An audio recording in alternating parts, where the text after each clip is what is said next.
How are you finding the service with the lenders? Is everything running smoothly, the same, different? Kind of maybe walk us through that a little bit. Well, you know what? Everything now is running fairly smooth.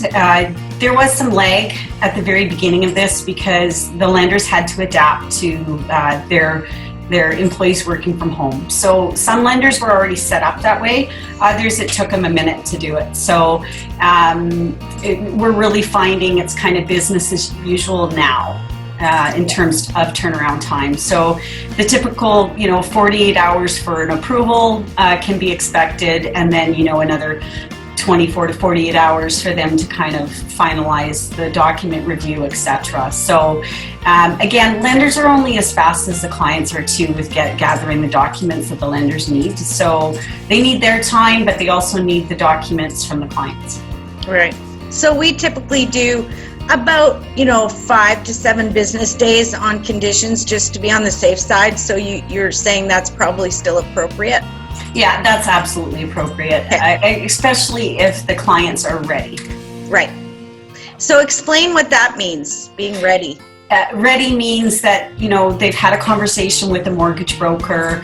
They've gathered all the documents that the lender is going to need. At our office, we kind of do that ahead of time. We give them a list of things that they need to be prepared for, and we ask for it up front. Right.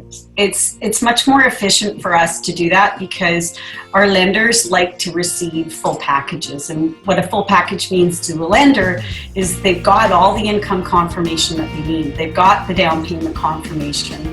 And we've really provided them with everything they need to make a decision on the file. Is there anything that's significantly different with the service that you're finding now? Yeah, I would say the biggest change we've seen is pre-COVID-19, the lenders wouldn't ask for income confirmation, the complete package up front. They'd be happy with a pay stub, okay? And then you could get them the letter of employment letter later, etc. Now, before they'll even commit a file, and this is not every lender, but I would say it's 90% of them, and it's really, I would say it's really the lenders you want to deal with, because what they're doing is they're satisfying that condition before they issue a commitment. So they're getting the letter of employment, they're getting all the income confirmation they need, and they are phoning every single letter, they're reviewing the documents, and then they issue the commitment with the income condition satisfied. And Okay. you say, why is that so important? I bet you're going to wonder why. We wonder why. Okay, so you've written an offer, right? So the client's written an offer and they said, well, we're going to buy this house. We need 5 days for financing, and then we're going to take possession a month down the road.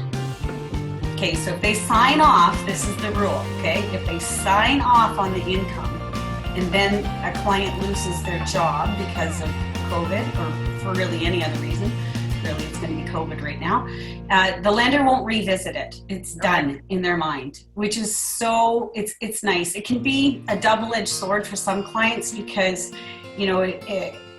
for some clients it might mean maybe they change their mind, but from the lender's perspective, the lender's not going to pull out if they find out that the person is going to be laid off. Right.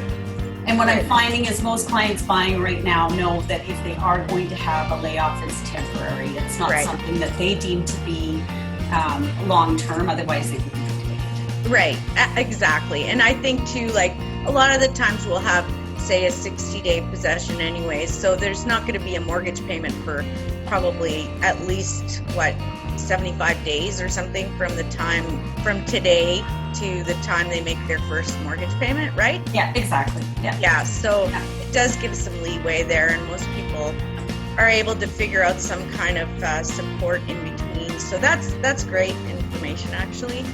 Because that's probably the biggest question.